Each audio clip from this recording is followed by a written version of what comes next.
Ya, shalom, selamat pagi. Dan saya nggak ada janjian sama tim PAW ya, ternyata semua pakai merah ya. Waduh, sepertinya aroma Sinja masih ada ini ya. Ya, babi panggangnya masih kerasa ya. Jadi selamat hari Imlek Kongsi Pacoy untuk yang merayakan Bapak Ibu ya.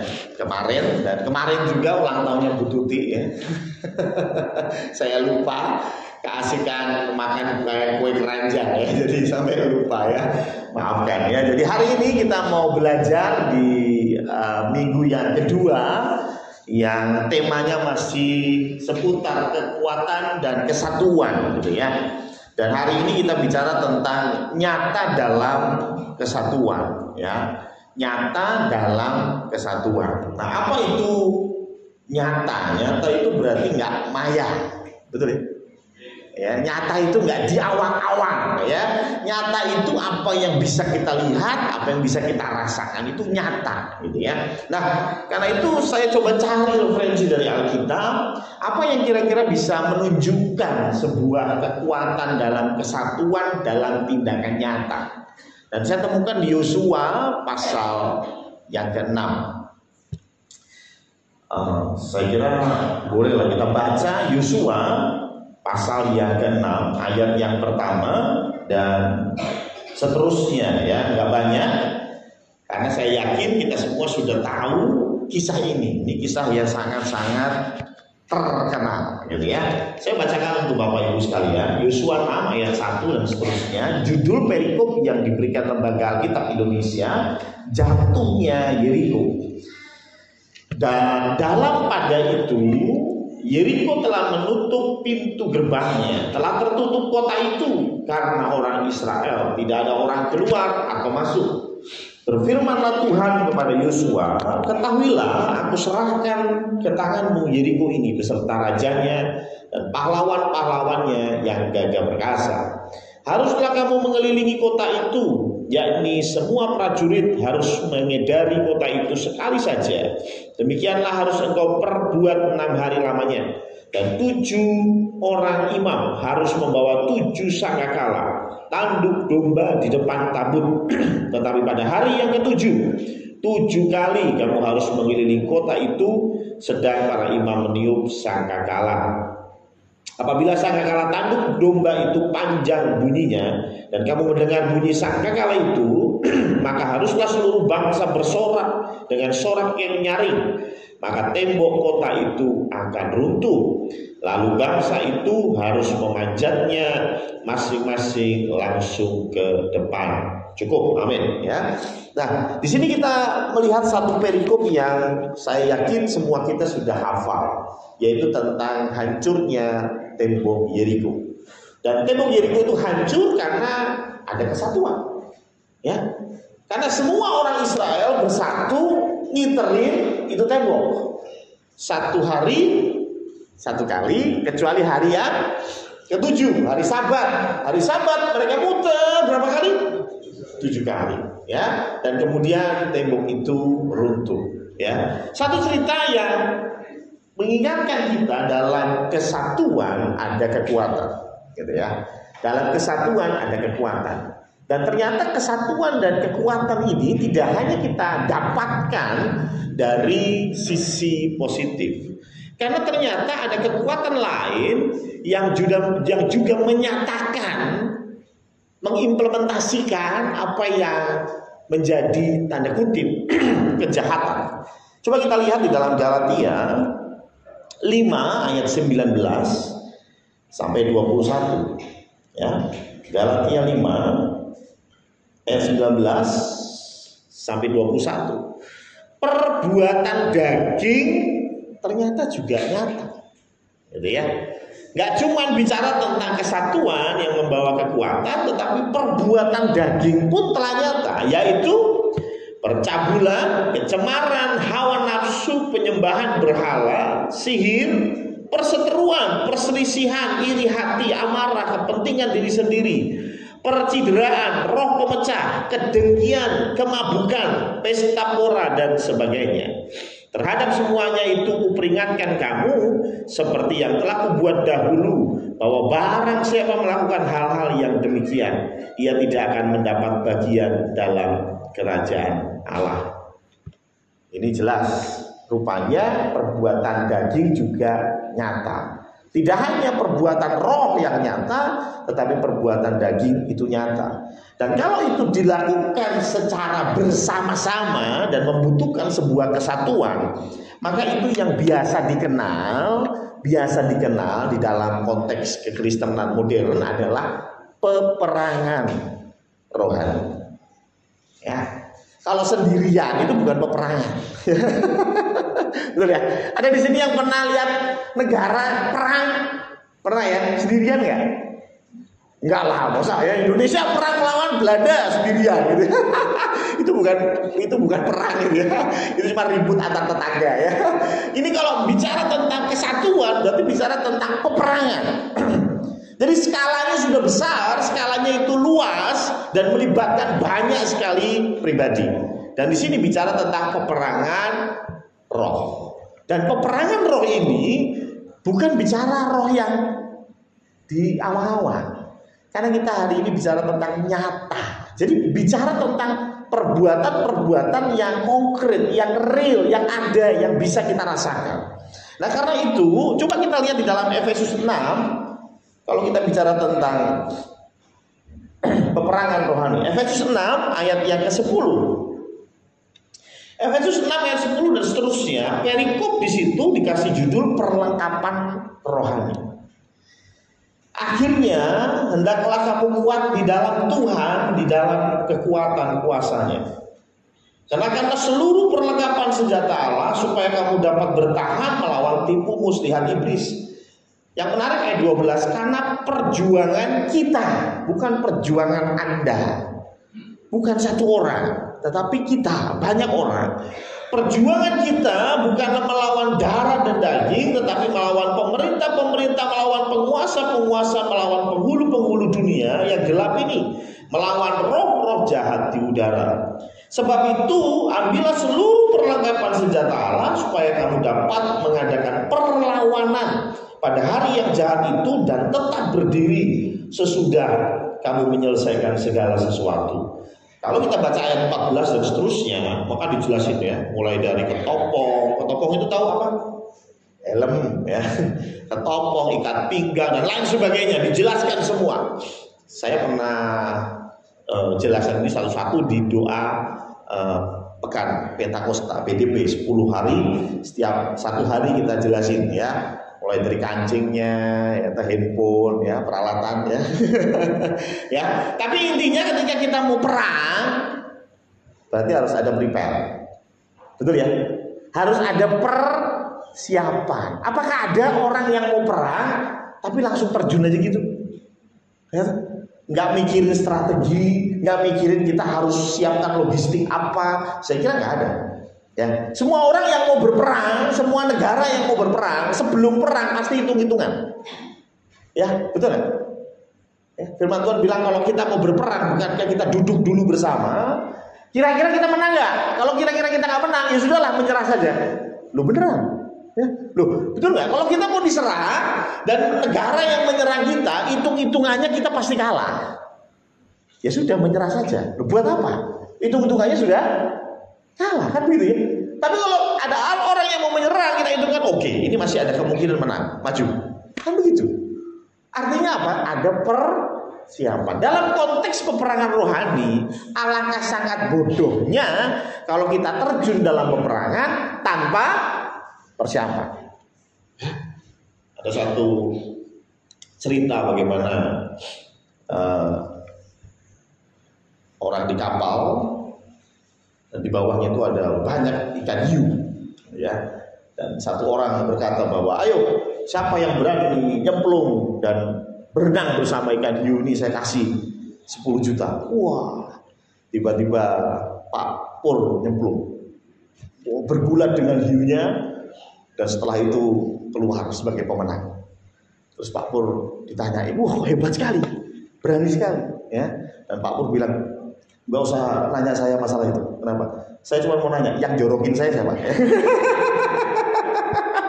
Jadi rupanya yang nyemplung itu tanpa persiapan. Betul ya? Kalau tanpa persiapan kan modelnya ngono, gitu, mati konyol. Setuju ya? Nah karena itu persiapan apa yang perlu kita prepare sebelum kita masuk di dalam konteks peperangan rohani? Ya, sekali lagi kita nggak bicara yang di awang-awang, tetapi kita bicara real, gitu ya. Nah kalau tadi kita bicara tentang Yeriko, di mana battlefieldnya, medan perangnya itu ada di kota Yeriko, di mana mereka punya tantangan yaitu tembok yang akan dikelilingi. Karena itu kita harus pikirkan apa sih yang jadi medan perang kita saat ini, ya. Dan yang pertama adalah, coba kita lihat di dalam Matius 16 ayat 23. Matius 16 ayat 23 ini menarik. Dikatakan bahwa maka Yesus berpaling dan berkata kepada Petrus, "Enyahlah iblis." Ini berkata kepada Petrus. Ngomong ke Petrus, bilangnya apa? "Enyahlah iblis." Berarti Petrus disamakan dengan iblis. Betul ya? Betul ya? Ini ngeri loh. Ini ya, kalau kita paling memaki teman kita apa sih? Kucing lu gitu ya. Ini Tuhan Yesus gak cuma ngomong kucing lu, enggak, tapi iblis gitu ya. Enyahlah iblis, engkau suatu batu sandungan bagiku, sebab engkau bukan memikirkan apa yang dipikirkan Allah, melainkan apa yang dipikirkan manusia. Jadi yang pertama, medan perperangan kita adalah pikiran kita, ya. Petrus digoyangkan pikirannya. Dan pikiran ini di Wahyu 12 ayat 10 berkata bahwa setan itu selalu mendakwa kita. Apa sih mendakwa? Menuntut, ya. Kamu dulu seperti itu, kamu dulu seperti itu, kamu gak layak untuk melayani Tuhan. Betul gak? Sering gak kita terkadang ya, ketika ada masalah datang, yang muncul apa? Aku salah apa Tuhan? Lu bener ya? Ya. Kalau ada masalah datang, itu pertama kali muncul apa? Aku salah apa Tuhan? Loh, memang salah puji Tuhan. Ya, diingatkan. Saya jadi ingat kesaksian dari Jumat kemarin di KPK ya. Tapi nggak direkam ya, jadi nggak ada tanda bukti ya. Tapi beliau dapat tantangan dan beliau katakan, aku salah apa Tuhan, dan diingatkan bahwa ayo kembali giat melayani Tuhan. Kan gitu ya. Loh, kalau memang begitu betul gitu ya, itu bagus. Tapi seringkali kita nggak salah apa-apa. Seringkali apa yang kita lakukan sudah sesuai dengan firman Tuhan, apa yang kita lakukan sudah benar di mata Tuhan. Masalah datang. Kita sudah melayani Tuhan, kita sudah kasih persembahan, kita sudah berikan yang terbaik buat Tuhan. Masalah datang. Dan ketika itu datang, maka iblis akan mempengaruhi pikiran kita sehingga kita berpikir apa? Oh, Tuhan gak adil. Oh, Tuhan jahat. Kita bertanya kepada Tuhan, kenapa ini terjadi? Betul gak? Ini yang diserang yang pertama adalah pikiran. Pendakwa ini terus ngomong kepada kita, lu sih dulu begitu. Ya, kalian berdua itu tidak disatukan oleh pernikahan kudus di gereja. Kalian berdua dipersatukan oleh satpam komplek. Ya, sehingga maksudnya tuduhan itu terus masuk dan itu membuat kita yang pertama adalah punya pikiran negatif. Kita punya pikiran negatif, ya. Tentang apa? Apapun, termasuk tentang diri kita sendiri. Aku nggak layak, aku nggak bisa, betul nggak? Ada orang-orang yang dikasih tugas, dikasih pelayanan, kita ngerti betul dia punya potensi. Tapi ketika kita sodorkan, ayo pelayanan, ya, bilangnya apa? Aduh, aku nggak bisa, aku malu, aku merasa nggak layak. Hei, kita ini sudah ditebus, kita ini anak-anak Allah.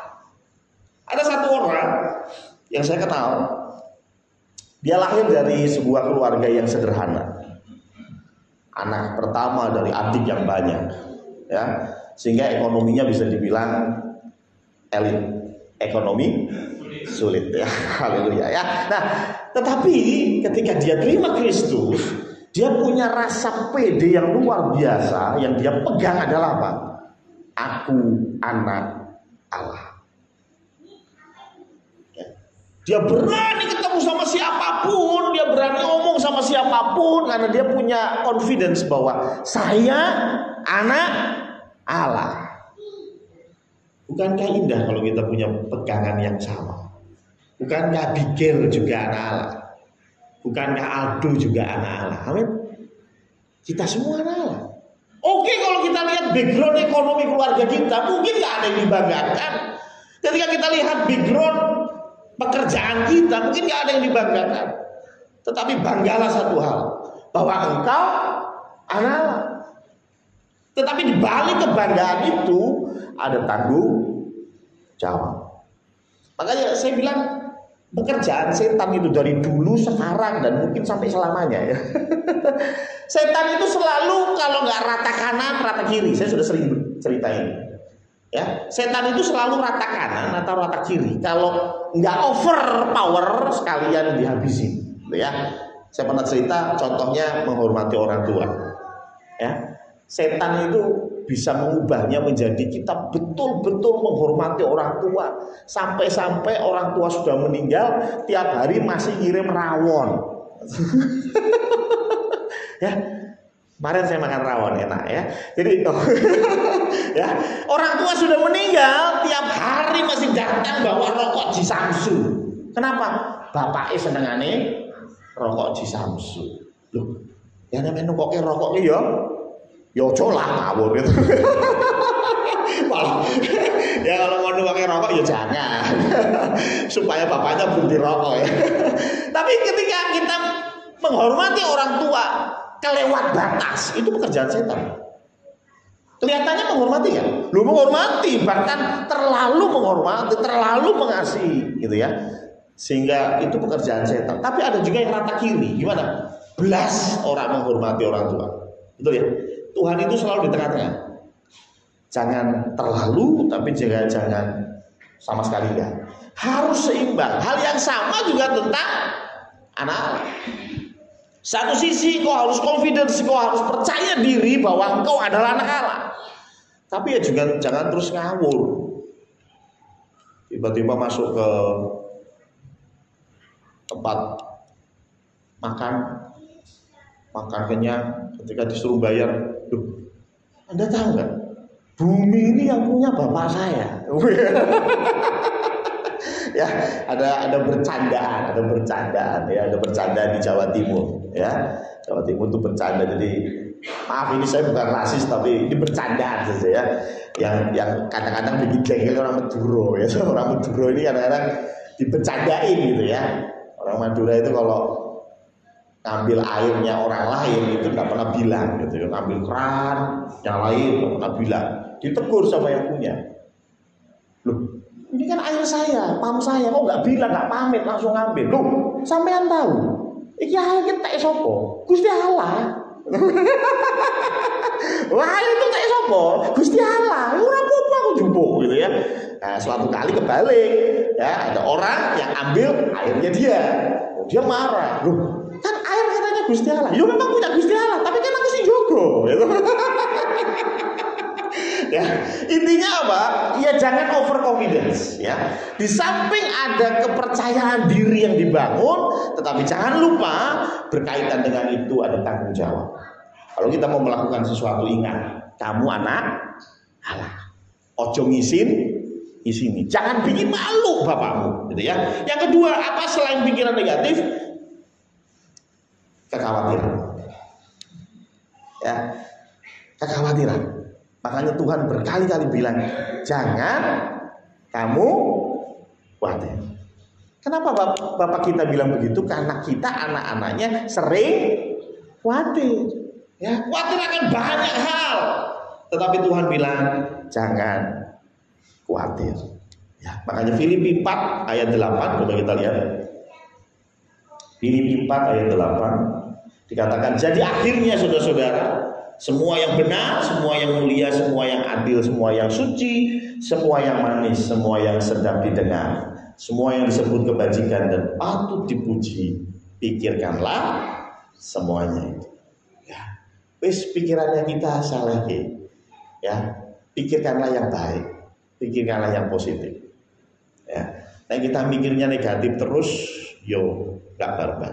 Ya, jadi yang pertama, medan pertempuran kita, pikiran kita. Yang kedua, Amsal 4 ayat 23. Saya kira sudah banyak yang hafal ya. Amsal 4 ayat 23 berkata, jagalah hatimu dengan segala kewaspadaan, karena dari situlah terpancar kehidupan. Jadi yang kedua, ini bicara hati. Hati ini bicara perasaan. Ya. Jadi perasaan ini yang kemudian menjadi medan pertempuran.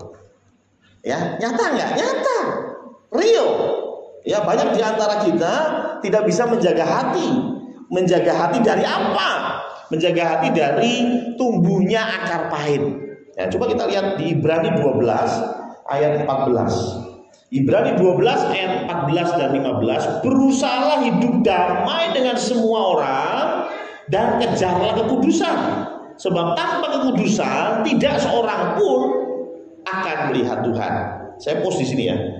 Berusahalah hidup damai, bicara hidup damai, bicara kejarlah kekudusan, ini bicara kebersamaan. Anda tidak akan bisa bicara konteks hidup damai kalau Anda sendirian, ya sendirian di atas gunung bertapa, saya hidup damai dengan semua orang lagi, gitu. Orang koncone itu nggak ada temannya kok bisa bilang hidup damai dengan semua orang. Jadi ini artinya bicara tentang kebersamaan, gitu ya. Dan kejarlah kekudusan ini pun bicara hal yang sama, kekudusan dalam kebersamaan.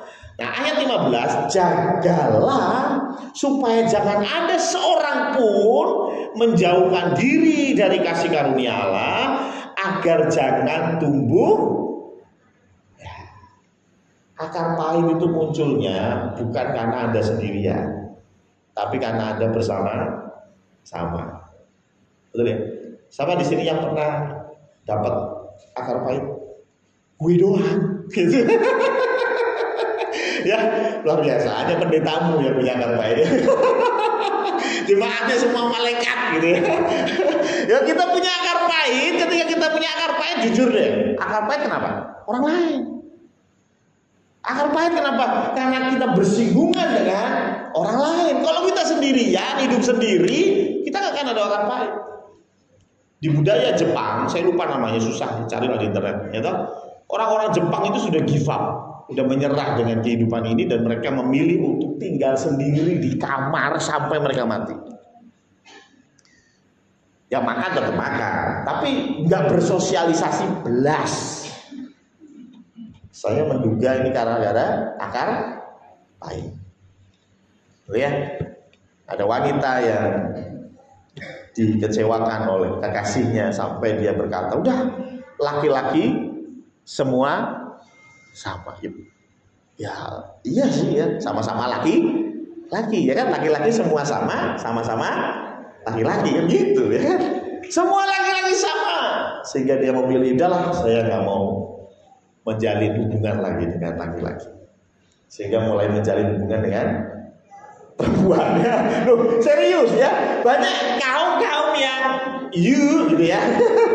Itu pun gara-gara apa? Akar pahit. Akar pahitnya di mana? Di hati. Jadi, makanya Tuhan bilang jagalah hatimu. Ini penting, ini medan perang. Kalau kita nggak bisa jaga hati kita, ya endingnya kita akan punya akar pahit. Dan akar pahit itu disebut akar kenapa? Kalau pahitnya itu jelas ya, karena itu nggak enak, nggak nyaman. Tapi kenapa disebut akar?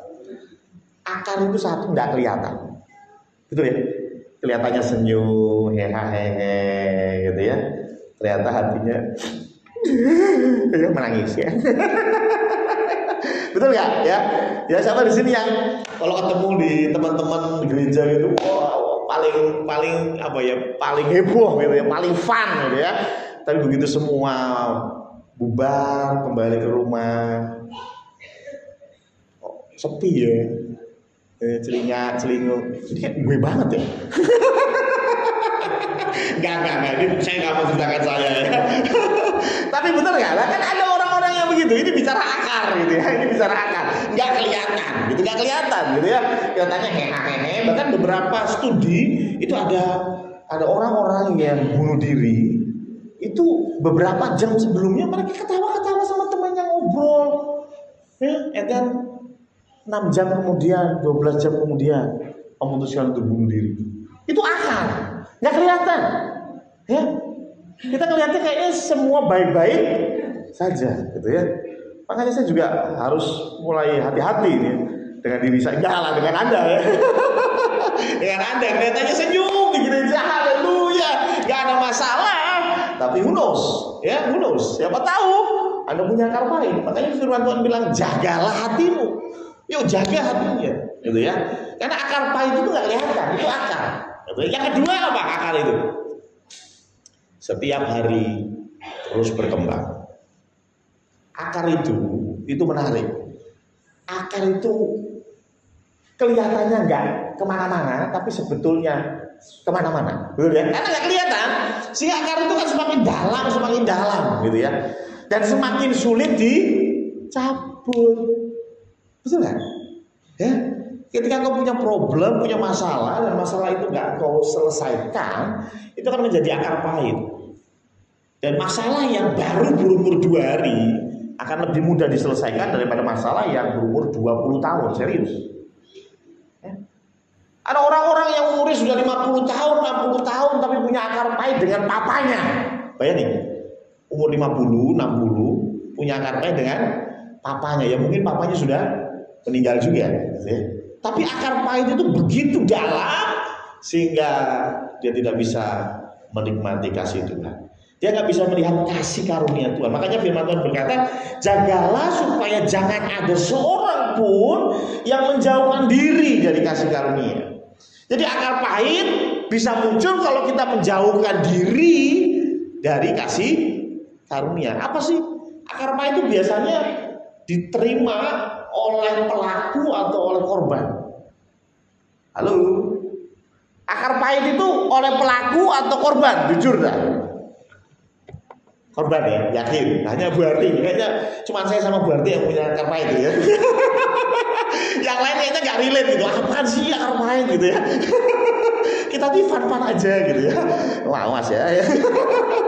Ya, jadi kalau kita bicara akar pahit itu pasti karena korban. Itu pasti.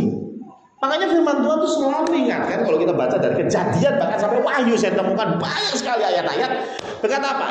Kamu itu dulu budak di Mesir. Itu kalau Perjanjian Lama. Maka dari itu berbelas kasihanlah kepada orang lain, karena kamu dulu pun budak di Mesir. Jadi mengingatkan kita bahwa kalau kita itu digituin nggak suka, sekarang kita bagus, sekarang kita di atas dan melihat orang lain rendah, ingat dulu kamu juga di bawah. Kalau Perjanjian Baru bahasanya jadi lebih berubah, yaitu apa? Ingat doa Bapa kami, ampunilah mereka seperti kami mengampuni orang yang bersalah kepada kami. Apa maksudnya? Cara kita bisa dekat dengan kasih karunia supaya akar pahit tidak tumbuh, kita harus memahami bahwa kita juga dulu orang berdosa. Dulu kita juga budak, gitu loh. Budaknya siapa? Budaknya dosa. Kita dulu juga berdosa. Jadi kalau ada orang yang, maaf ya, ada orang yang tiba-tiba tangkap, dibawa ke kelurahan, terus setelah diinterogasi, ya Pak, maaf, saya seminggu yang lalu nyium di satu bengkel, dan di bengkel itu saya ngambil HP ya. Ya toh, ya. Ini saya ngarang loh ya, ini nggak relate sama siapa-siapa ya. Ya, apakah sang empunya HP itu, wah ini orangnya, wah gitu. Ingat, maaf ya. Kalau saya lihat dari diri saya pun dulu pernah nyuri loh. Lu jujur nih di hadapan Bapak Ibu ya, saya dulu juga pernah nyuri. Mau tahu, nyurinya lebih parah daripada HP. Saya tuh nyuri uangnya bapak saya. Jangan bilang-bilang ya, tolong ya. Ya, jadi dulu SD kalau nggak salah, waduh ya, wah nemu duit, wah ada uang ini, uangnya bapak ya. Ambil aja ya, simpan ya. Jadi kadang-kadang kalau kita, maaf ya, kalau kita mau marah pun kita bisa redam. Kita mau akar pahit pun kita bisa redam. Kenapa? Ya, saya pun tidak lebih baik dari dia. Tapi saya kasih karunia. Saya diberikan penebusan. Saya dipulihkan dan sekarang saya nggak gitu lagi gitu loh. Tapi itu bisa membuat kita terbebas dari akar pahit. Ya, pernah dibohongin seseorang? Pernah ya? Pernah bohong? Sering Bapak Pendeta. Oh ya bagus ya. Ya sudah lah, ya Pak Bu gitu. Kan bahasanya begitu gitu ya. Makanya Tuhan bilang, kamu harus ampuni orang lain seperti kamu juga mengampuni orang lain. Tuhan akan ampuni kamu kalau kamu mengampuni orang lain. Kalau kamu menyiksa orang lain, ingatlah bahwa kamu pun dulu budak di Mesir. Jadi Tuhan mau kasih frame bahwa kamu juga tidak lebih baik dari mereka. Yang membuat kamu lain dari mereka karena kamu punya kasih karunia. Yang membuat orang Israel lain daripada yang lain karena firman Tuhan bilang kalau bangsa yang terpilih. Dan di Petrus katakan bahwa kitalah umat pilihan Allah, imamat yang rajani, bangsa yang terpilih. Betul kan? Kita sekarang yang mendapatkan kasih karunia. Maka dari itu jangan seorang pun menjauhkan diri dari kasih karunia Allah. Itulah mengapa tiap bulan kita mengingat dari perjamuan kudus bahwa kita ini sudah ditebus. Jangan lagi ada akar pahit. Sakit hati ya, jengkel ya, kecewa oke. Tapi jangan ada akar pahit. Saya nggak mau cuma condong semua. Tiap hari tiap ketemu saya senyum guyu-guyu tapi sampai rumah nangis. Jangan. Ya, itu ciri-ciri Anda punya akar pahit. Ya, kalau di sini ketawa-ketawa sampai rumah harus tetap ketawa. Kecuali saya, karena kalau saya ketawa sendirian nanti kata Mbak Ari bahaya ya. Oke, yang pertama pikiran, yang kedua adalah hati. Nah, yang ketiga Amsal 18 ayat 21. Amsal 18 ayat 21. Hidup dan mati dikuasai lidah. Siapa suka menggemakannya akan memakan buahnya. Ya. Jadi yang ketiga yang nyata bisa kita lakukan adalah mulut kita. Ya, mulut kita ini ada yang bilang mulutmu harimaumu. Ya, jadi mulut itu powerful maksudnya begitu. Ya, mulut itu punya kuasa, firman itu punya kuasa, kata-kata itu punya kuasa. Gitu ya. Makanya hati-hati jaga mulut kita. Jujur saya pun masih belajar mengatur mulut saya. Kadang saya bicara atau bercanda, kadang-kadang saya melewati batas, ya. Sampai ketika melewati batas saya baru bilang, sepertinya saya overlap gitu ya. Tapi yuk kita belajar bareng-bareng gitu ya, supaya kita bisa menjaga mulut kita. Nah, gimana sih mulut ini bisa berdampak? Oh, banyak hal. Ya, bukankah kita ini diciptakan segambar dan serupa dengan Allah? Salah satunya Allah itu menciptakan segala sesuatu dari firman. Bayangin, ya. Jadi begitu powerfulnya firman, bukan yang itu, ya. Begitu powerfulnya kata-kata, gitu ya. Maka kita pun sebetulnya punya kata-kata yang powerful. Ya. Salah satunya yang sering kali kita lakukan adalah hal-hal yang negatif keluar dari mulut kita. Ya, suami istri ribut, wajar? Wajar. Tapi jangan sampai keluar kata-kata, udah deh, kalau gini cerai aja. Itu ada yang gitu. Kalau ada maju bisa foto bareng gitu. Ya kan? Padahal masalahnya sepele. Tapi begitu ribut, keluarnya kata-kata itu. Wah, itu kan bercanda Pak Pendeta. Ya cuma emosi lah. Ya. Hati-hati, ya. Mulutmu Harimau, firman Tuhan hidup dan mati dikuasai lidah. Aduh, aku gak akan sembuh. Woi, hati-hati. Ya, maunya saya, wah Pak Pendeta ini mulai klinik, mulai ngeroh gitu, enggak. Tapi firman Tuhan yang bilang, ya, apa yang ada di hati terpancar keluar. Firman Tuhan bilang gitu ya. Bagaimana caranya hati memancarkan keluar? Ya mulut. Betul nggak? Masa hatimu keluar gitu kan nggak bisa. Perasaanmu keluar gitu nggak bisa. Yang bisa keluar, yang bisa didengar orang, itu kata-kata. Bahkan Tuhan bilang, dari mulutmu itu bukan yang masuk yang najis. Anda makan babi, najis? Enggak, tapi Anda bilang temanmu babi lu, ya itu najis ya.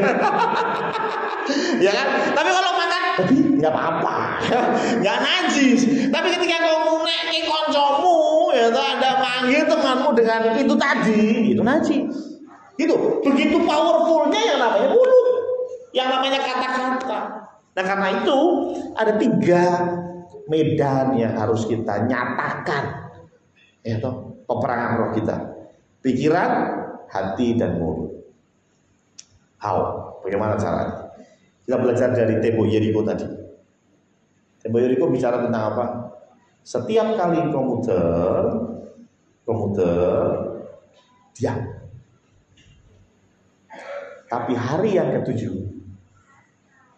bengok sak banter-bantere. Apa itu bicara? Taat sama perintah. Ya. Terkadang kita nggak ngerti ya. Kenapa kok Tuhan nyuruhnya begitu, nggak masuk akal. Ya, coba kalau Anda hidup di zaman Yosua, ya, di depan Anda ada tembok yang tebal sekali, yang besar, yang kokoh. Terus Tuhan suruh apa? Putar. Kira-kira nalar gak sih? Enggak. Seperti itulah otak saya ketika saya SMA dulu. Salah satu yang saya pertanyakan adalah Yosua pasal 6. Nggak masuk akal muter dan tembok runtuh. Ya, tapi kayaknya saya udah pernah cerita ya, bahwa sekarang saya paham dari sisi sains pun itu masuk akal. Karena suara itu energi. Dan ada 6 juta orang yang bersorak-sorai di waktu yang sama. Itu berapa energinya, dan itu bisa menggoyangkan satu benda kalau punya frekuensi dasar yang sama. Nanti lihat sendiri lah, ya. Saya pernah cerita ya. Itu masuk akal. Tapi coba bayangin kita dulu di sana, bagaimana? Kayaknya juga sekelas Bu Harti juga mungkin mundur deh. Ya, sekelas Bu Harti juga masa sih kita muterin doang. Pasti Bu Harti pun udah mundur gitu ya, imannya udah goyah gitu ya, apalagi model kayak kita gitu kan. Waduh ya, artinya apa? Ini sulit, nggak masuk akal. Tetapi bangsa Israel mau nurut. Jadi yang pertama, just follow the order. Apa sih diomongi Gusti Allah, lakukan. Bukannya saya menggoda-gadokkan, tetapi banyak orang kesulitan ekonomi, dan jalan keluarnya berikan persembahan kepada Tuhan. Loh, saya mau tanya, logis ya? Dari yang pertama kali ngomong enggak, kalkulatornya rusak pasti ya. Loh, ya Pak Pendeta, ya ini kurang gitu. Minus cerita ini, minus. Tapi Tuhan suruh apa? Kasih persembahan. Tuhan suruh kasih perpuluhan. Saya mau tanya, loh ini logikanya nanti. Loh, saya pun sampai sekarang nggak ngerti logikanya. Tapi saya dengar kesaksian begitu banyak orang yang sudah lakukan dan terberkati. Ya. Terserah Anda mau percaya nggak, terserah, yang penting itu apa yang ditulis di Alkitab. Gitu ya. Kalau kau mau diberkati Tuhan, ya udah pelit di Gusti Allah. Saya nggak bisa harus perpuluhan, tetapi pelitnya itu loh. Ya. Ada yang bilang begini, uang 100.000 di mall terlihat kecil, tapi uang 100.000 di gereja terlihat besar. Coba kita renungkan kata-kata yang kelihatannya jokes ya, tapi sebegitu pelitkah kita sama Tuhan? Ya. Siapa di sini yang kalau dapat kondangan ngasih amplop isinya 20.000 atau kurang? Enggak lah ya. Pasti ada minimalnya. Kita sudah punya standar masing-masing. Saya nggak mau menghakimi, tapi coba Anda pikirkan nominal itu dan Anda pikirkan ketika Anda kasih persembahan berapa. Loh, ya beda tuh Pak Pendeta kalau persembahan tiap minggu. Nah, kondangan kan belum tentu tiap minggu. Ya memang betul. Tetapi bukankah engkau kondangan itu engkau tanda kutip menghormati orang yang mengundangmu, betul kan? Kenapa Anda gak kasih 20.000? Ya orang sopan lah, masuk 20.000. Nek 20.000 ya tak tulis NN. Kalau 20.000 tulisnya NN. Tapi kalau 500.000 tulis jelas ya toh. Pendeta Samuel. Jadi dewe ben ketok sapa sing ngene ya toh. Tapi 20.000 NN ya toh. Cemplungin ya. Kenapa kita lakukan itu? Karena kita memberikan penghormatan kepada yang undang kita. Betul kan? Konsepnya kan gitu toh. Konsepnya kan gitu. Nah pertanyaan saya, kenapa nggak konsep itu kita lakukan dalam rumah Tuhan? Hayah kurang isi toh. Firman Tuhan nyuruhnya gitu. Lo tembok Yeriko itu orang masuk akal, wis toh. Saya setuju dengan Anda bahwa tidak masuk akal, tapi itu ya Tuhan minta. Berikan yang terbaik untuk aku, maka aku akan berikan yang terbaik untuk kau. Sebetulnya kebalik, Tuhan sudah beri yang terbaik untuk kita. Tuhan cuma nunggu aja. Sebetulnya kamu tuh mau balas budinya gimana sih? Makanya Tuhan bilang, akulah Bapamu, engkau anak-anakku. Bapak itu ngasih dulu atau minta dulu? Ngasih dulu. Pak Marno itu sebelum Aldo ngasih berapapun duit yang Aldo punya, Pak Marno sudah keluar duit banyak. Susunya lah, pampersnya Aldo, betul ya? Sampai gede. Ya toh, kecelakaan berapa kali, rusak motor berapa kali Pak? Ya, pastilah ya. Rusak motor, ya tuh ngepro anak tonggo. Ya, ada macam-macam hal yang harus diberesi sama papanya, gitu ya. Nah, ketika Aldo sekarang punya duit, ya, mau beliin papanya bakso aja pelit setengah mati, tapi ini beliin bakso Endah.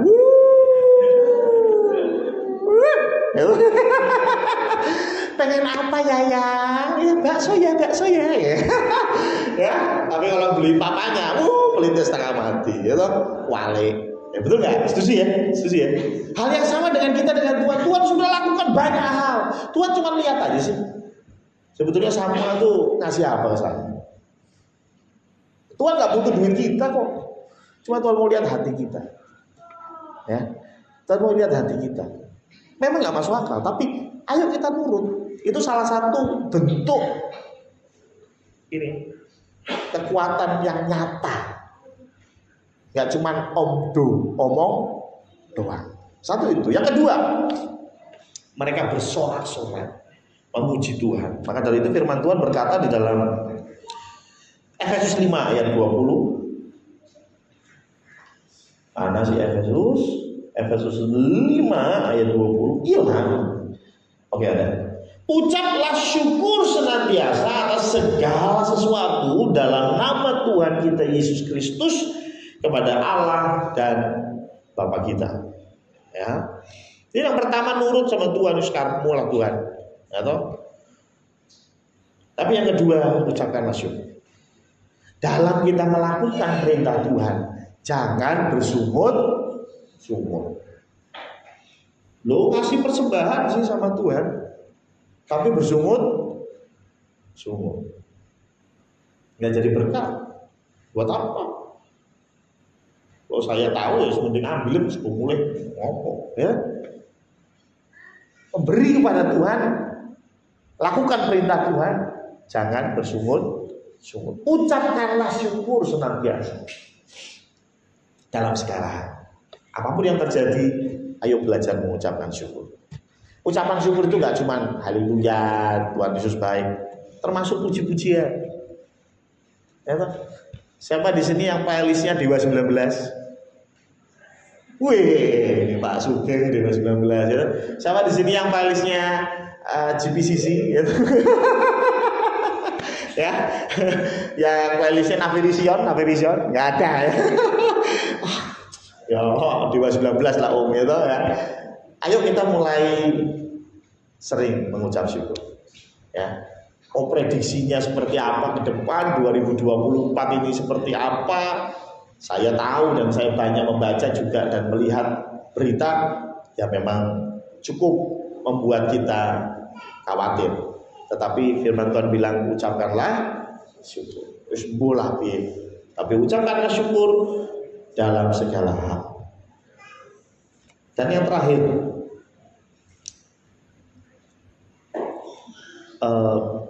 2 Korintus 10 ya, 2 Korintus 10.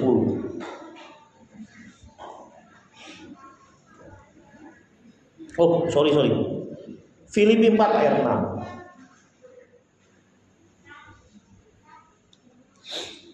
Yang terakhir, janganlah hendaknya kamu khawatir tentang apapun juga, tetapi nyatakanlah dalam segala hal keinginanmu kepada Allah dalam doa dan permohonan dengan ucapan syukur. Jadi yang pertama nurut sama Tuhan, dan nurut sama Tuhan itu nggak akan Anda bisa lakukan kalau Anda nggak tahu perintahnya Tuhan.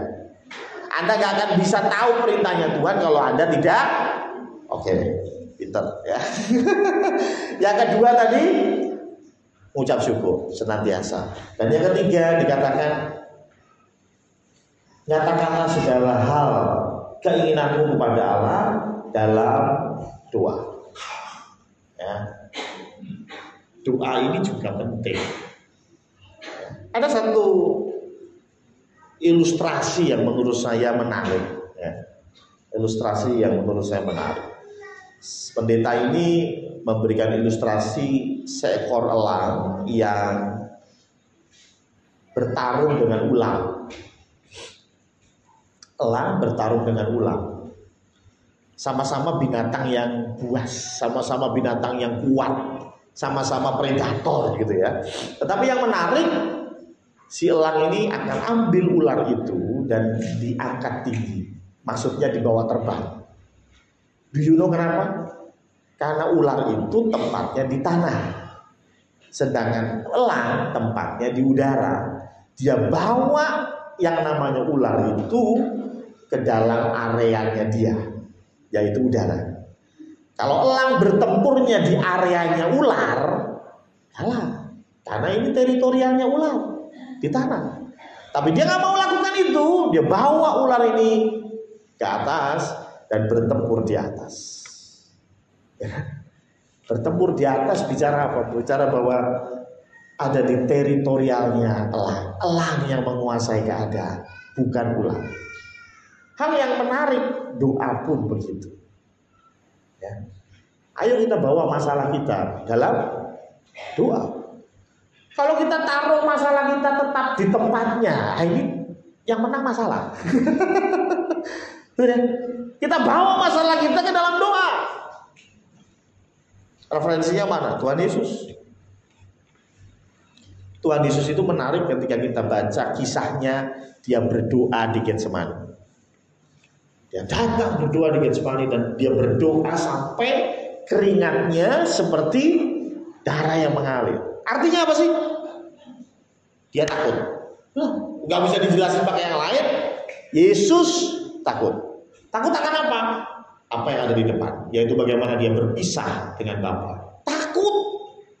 Tapi yang menarik kalau Anda baca Injil yang menceritakan tentang Getsemani, setelah Yesus doa di Getsemani, dia mendapatkan keberanian dan melangkah tanpa gentar sampai mati di kayu salib. Dari mana kekuatan itu? Doa. Doa. Doa tidak mengubah 100% keadaan. Mungkin tembok yang kau hadapi ya tetap ada di situ. Ketika kau berdoa pagi, siang, malam, amin, masalah tetap ada. Tetap ada di depanmu, tetap ada masalah. Tapi bedanya engkau akan menghadapi masalah itu dengan kekuatan Tuhan. Jadi kalau engkau punya masalah, ada problem, sakit, penyakit dan lain sebagainya, bawa dalam doa.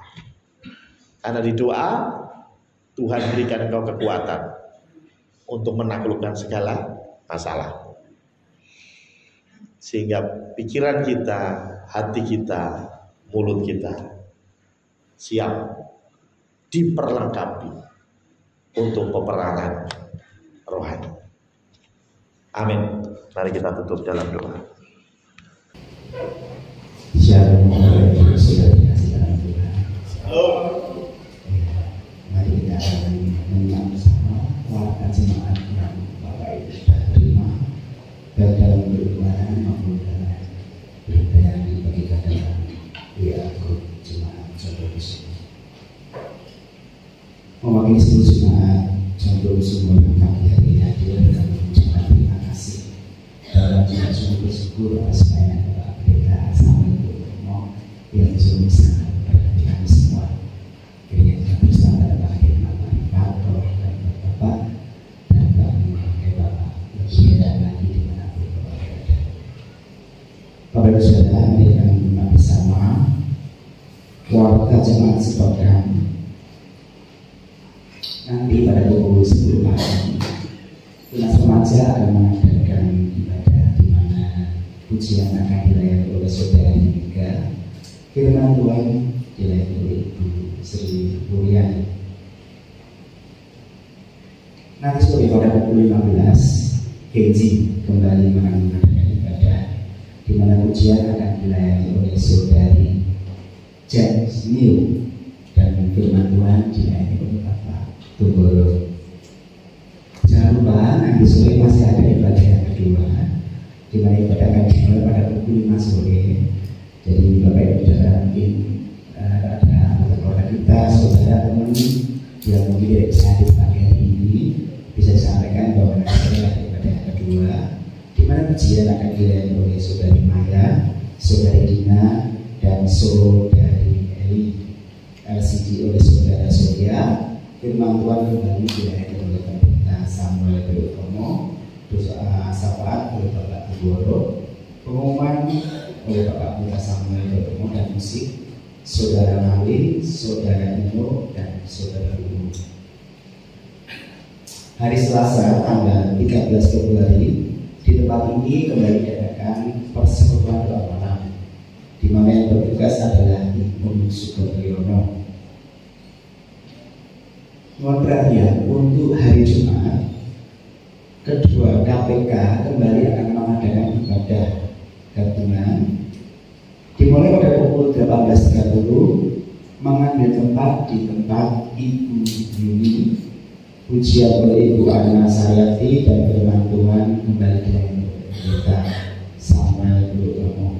Dan bagi Bapak Ibu yang belum bersaudara Ibu Yuni bisa kumpul di gereja lebih awal karena ibadah dimulai pukul 18.30, mungkin jam 6 sore Bapak Ibu bisa datang ke gereja dan bersama-sama datang ke sana.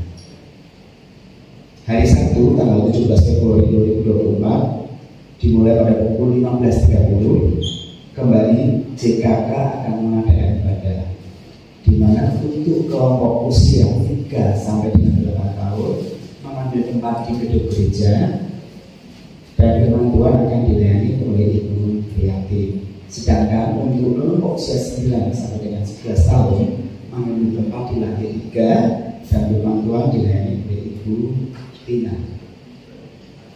Menginjak kepada laporan keuangan, mungkin Bapak Ibu bisa menyelesaikan saja langsung ke lembar yang ada. Kita akan menginjak ke warta khusus. Ya, yang pertama, telah dibuka penerimaan pendaftaran murid baru PAUD tahun ajaran 2024-2025 dengan persyaratan anak berusia 3-5 tahun memiliki fotokopi akta kelahiran, fotokopi KK, fotokopi KTP orang tua, fotokopi kartu sehat, dan foto ulang 3 kali 4 sebanyak 4 lembar. Bagi Bapak Ibu Saudara yang memiliki putra putri ataupun kerabat yang berusia 3-40 tahun dan ingin bisa langsung menghubungi Bina di nomor handphone yang tertera. Kemudian yang kedua, kategorisasi baptisan air hari ini dimulai pada pukul 12 siang menuju tepat di pastori, dan jemaat yang sudah mendaftarkan diri mohon bisa mendaftarkan diri untuk bisa hadir nanti pada pukul 12 di pastori. Ya, mengakhiri rapat jemaat yang boleh berada kita semua, saya dalam hal ini mewakili teman-teman yang sudah tergabung, sudah terbentuk dalam kepanitiaan JA 50 sesi yang kelima. Pagi hari ini kami bersama teman-teman masih berikan kesempatan kepada kalian semua, Bapak, Ibu, Saudara yang rindu mengenai Tuhan. Seperti tadi yang sampaikan dengan Pak Pelita Samet, kalau berdua jangan pilih-pilih, anaknya nggak nanti sama kita. Momen tahun baru ini, tahun baru Imlek atau tahun baru Masihkan, ini terus saja kita lewati. Dan ini momen yang bersejarah buat kita untuk kita naik lebih tinggi lagi, lebih mengasihi Tuhan, yang mau dipakai Tuhan. Jangan jangan berkecil hati, Bapak Saudara. Yang penting mau dulu. Nanti gimana akan bukan. Amin, Bapak Saudara. Kami panitia masih bulan itu pendaftaran. Kalau Bapak Ibu berso, aku mau menjadi yang lebih baik dari tahun yang lalu. Mohon pendaftaran masih nanti kita bisa menghubungi kami atau saya juga bisa menghubungi Bapak Pelita Samet. Kita akan bersama-sama momen tahun 2024 ini kita pakai untuk mengasihi lebih lagi dari tahun sebelumnya. Jangan stuck, Bapak. Kalau kita stuck, itu kita yang rugi, karena bergantung tidak pernah stuck. Bergantung selalu baru. Terima kasih atas perhatiannya. Tuhan Yesus. Terima kasih juga kesempatan untuk berkunjungan. Saya hanya menambahkan saja untuk undangan untuk panitia yang sudah terdaftar hari Selasa setelah doa, jangan lupa kita mau rapat ya. Jadi diharapkan ibu doa, setelah itu sekalian habis doa kita rapat ya, jadi nggak pulang balik. Yang kedua, untuk minggu depan akan diselenggarakan penyerahan anak. Ya, dalam hal ini anak dari Pak Elisa yang diserahkan. Tapi kalau misalnya dari Bapak Ibu ada yang mau sekalian, ya besok boleh, ya dari sekaligus digabung dengan anak dari Pak Elisa. Ya, itu untuk penyerahan anak di depan. Dan saya boleh tahu kan ada yang pertama kali baru hadir mungkin? Juga. Mungkin baru pertama hadir dengan status baru. Bisa boleh Gita bisa bagi berdiri. Ya, selamat datang. Ya, terima kasih. Kemarin kita kenalnya dengan Gita, sekarang kita kenalnya dengan Bu Johan. Ya, ini beliau ini istri dari Pak Johan, ya, dari mantunya Pak Gun, ya. Johannya datang nggak? Johannya nggak datang? Oh, kenapa? Oke, siap. Ya, selamat datang. Dan kemudian saya kira udah itu aja tambahan dari saya. Ya, dan mengingatkan lagi untuk yang belum memberikan persembahan, nanti pas selesai ibadah boleh maju ke depan. Ya, mari kita bagi diri, kita akan tutup di dalam doa.